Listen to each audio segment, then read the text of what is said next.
Bem, pessoal, vamos entrar no primeiro módulo, que é a estrutura muscular. E o que eu vou abordar com vocês aqui, primeiramente, é a resposta hipertrófica, ela difere dentro dos segmentos.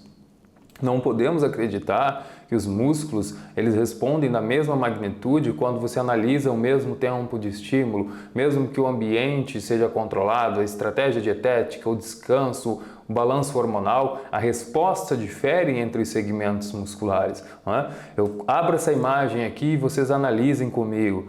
Existem fibras paralelas, fusiformes, unipenado, bipenado, multipenado.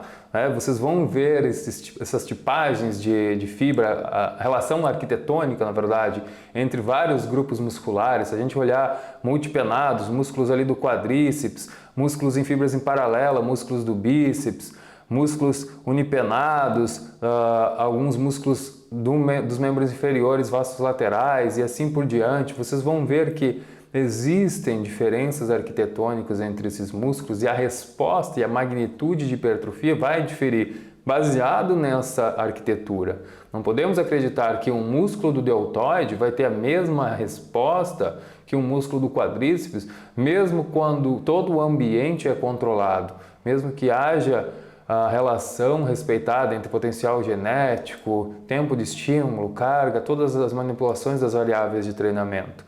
E por que isso é importante vocês entenderem? Primeiramente, para que vocês possam passar a informação para o cliente de vocês. Imagine que a menina procura com vocês uma ajuda porque ela quer melhorar a parte estética de glúteo. E ela percebe, meu quadríceps responde muito bem, mas o meu glúteo não cresce. Ela fica frustrada. Isso tem que ficar bem explícito na relação, porque há uma diferença na arquitetura, há uma diferença em receptores androgênicos, há uma diferença em tipagens de fibra, há N variáveis que devem ser levadas em consideração na hora que você vai prescrever o treino, que você vai montar a periodização, e isso deve ser respeitado. Você passar essa informação para o seu cliente que existe uma resposta que difere entre os segmentos musculares baseados em N contextos, desde arquitetura, potencial genético, estímulos que são impostos, tipagem de fibra, vai fazer toda a diferença para quando vocês entregarem o resultado final, não deixando ela frustrada ou desanimada, ao contrário, falando, existem fases, a periodização existe para isso e é para isso que nós vamos ajustar o seu treino constantemente de forma organizada, até que a gente consiga, com bastante calma, paciência, dar o estímulo correto e a resposta vai acontecer. Ela pode diferir de pessoa para pessoa. Então aí entra o princípio da individualidade biológica, tá bem? Entre outro quesito que tem que ser sempre levado em consideração, e a gente vai falar muito sobre isso, é entender que cada fibra muscular, cada feixe é inervado por um motoneurônio. Eu vou colocar a imagem aqui, vocês vão perceber que cada fibra muscular possui o seu neurônio específico, um motoneurônio a qual ele vai levar uma informação ou receber uma informação daquela fibra muscular, aumentando assim o potencial de ativação. Vocês já viram inúmeras imagens dentro da área da academia, estudando provavelmente o potencial elétrico, liberando cálcio do retículo sarcoplasmático, acontecendo a contração muscular de actina e miosina, toda aquela cascata das proteínas contráteis, lembrando que elas são frutos dessa comunicação entre o tecido muscular, o motoneurônio, o sistema espinhal e cérebro. E assim vai, das vias aferente e eferente. Essa comunicação acontecendo é fundamental, principalmente quando lá na frente eu for falar para vocês do princípio do tudo ou nada, ou o princípio de Heyman, que vai basear praticamente a relação entre aumento de estímulo dos motoneurônios, o recrutamento de unidades motoras maior, vai fazer uma diferença na relação de prescrição de treino, tá bem? Então, isso tem que ficar bem claro. Eu coloco essa imagem agora para vocês, ilustrando essa informação, a qual, se olharmos a arquitetura muscular, desde a musculatura na sua fase de trabalho concêntrico, excêntrico, isométrico, para que haja essa estabilização nessa imagem, principalmente mostrando, deve haver esta comunicação direta entre o tecido muscular e o seu motoneurônio, onde ele vai receber informação do ambiente, a qual ele vai responder, levando a informação ao sistema espinhal, até o cérebro, retornando, e assim, sucessivamente, essa comunicação acontecendo. Conforme o estágio e a intensidade, há maior recrutamento de unidades motoras. Vocês percebam que a mensagem chega, acontece a contração muscular, a resposta do músculo retorna ao tecido espinhal, né, através dos motoneurônios, e aí sucessivamente vai acontecendo essa informação até que haja o maior aumento de recrutamento de unidades motoras, se assim for necessário, trazendo mais fibras musculares para o movimento ou para a estabilização, ou não, fazendo um desligamento, vamos dizer assim, né? E assim sucessivamente vai funcionando constantemente a todo momento no nosso corpo. Essa comunicação entre o tecido muscular, os motoneurônios e o cérebro está intimamente ligada ao movimento, seja na fase concêntrica, isométrica ou excêntrica. Isso tem que ficar também bem claro para vocês, tá bem?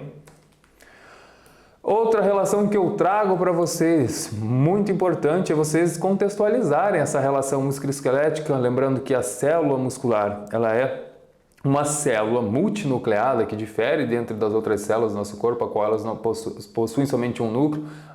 A célula muscular, ela é multinucleada, a qual faz com que ela possa hipertrofiar, porque ela tem mais recrutamento de células satélites, tem como se fosse mais células tronco funcionais ali naquela região, a qual permite ela aumentar a sua área de secção transversa, o que difere dentro de algumas outras células que não têm essa capacidade, né? E é isso que difere e traz a magnitude total do tecido muscular de poder hipertrofiar, sabendo que a sua arquitetura, lá nos sarcômeros, dentro de cada sarcômero existe as actina, miosina, as proteínas nebulina, titina, que são proteínas de estabilização, de contração, e o papel de cada uma delas é importante.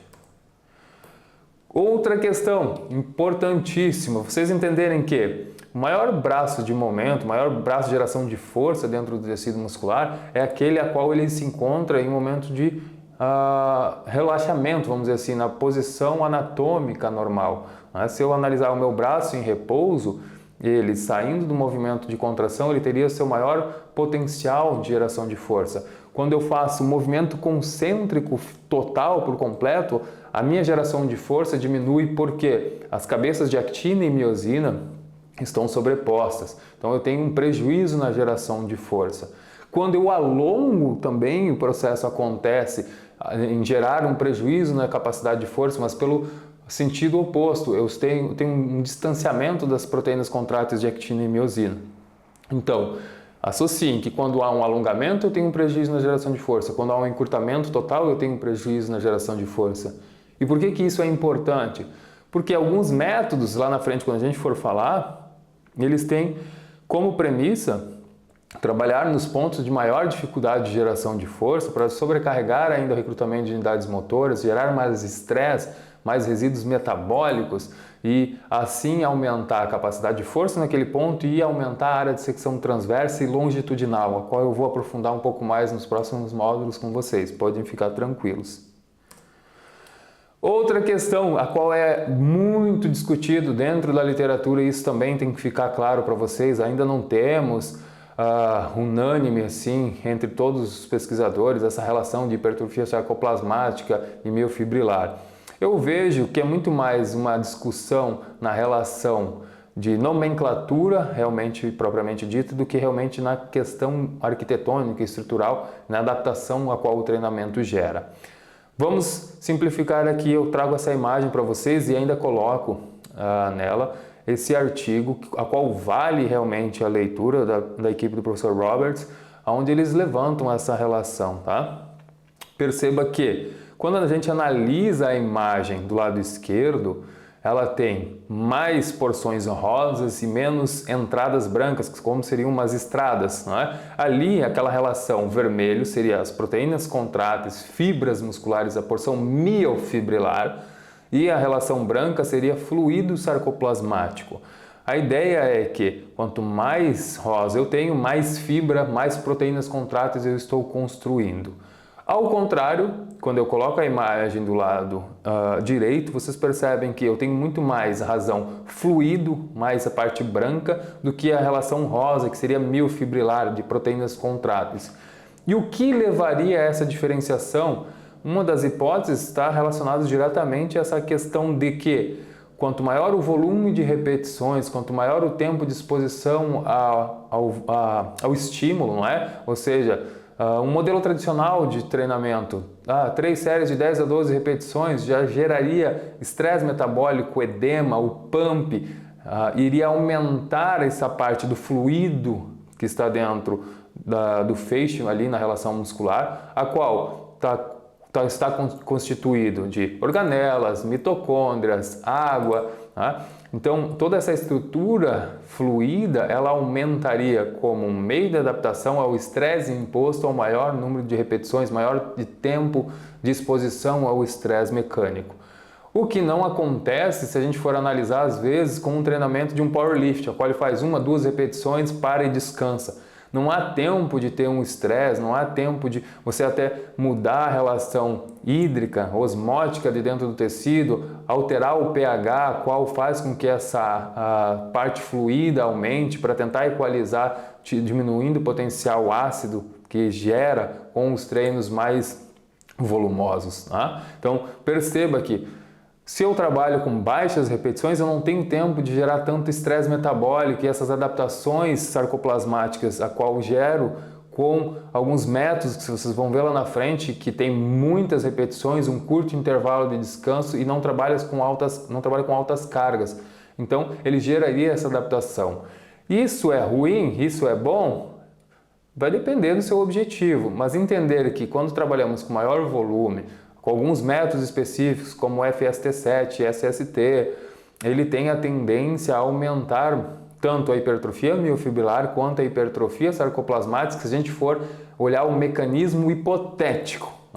Por que eu falo isso? Porque a gente está levantando uma hipótese, não temos evidência na literatura que isso realmente acontece. A gente está olhando uma via mecanicista e extrapolando ela. Isso tem que ficar bem claro. Quando a gente levanta uma hipótese, é baseado na experiência prática, mas na experiência empírica.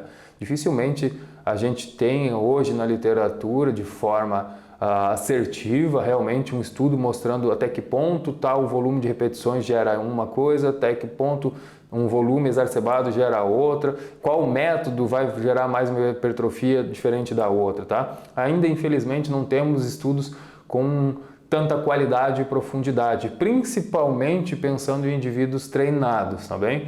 E aí é algo que também tem que se levar em consideração quando vocês vão ler artigos falando nessa relação hipertrofia miofibrilar sarcoplasmática. Por quê? Indivíduos treinados tendem a sustentar muito mais o volume de treino, de séries e repetições, sem gerar tantos resíduos metabólicos. Eles aumentam muito mais o volume. E se você às vezes erra numa pesquisa científica e coloca esse volume muito abaixo, a adaptação é ínfima ou nem acontece, porque essa pessoa está habituada a treinar em um nível de intensidade muito mais alto. E aí você vai dizer que o método não funciona. Mas não é que o método não funciona, é que o método não foi individualizado para aquele grupo específico de pessoas. E isso também tem que ficar bem claro quando vocês leem um artigo, tá bem? Bem, era para encerrar esse módulo e a gente já se encontra no próximo módulo. Espero que tenha ficado bem claro para vocês. Lembrem, qualquer dúvida, mandem mensagem, deixem um comentário que eu vou responder sempre de prontidão.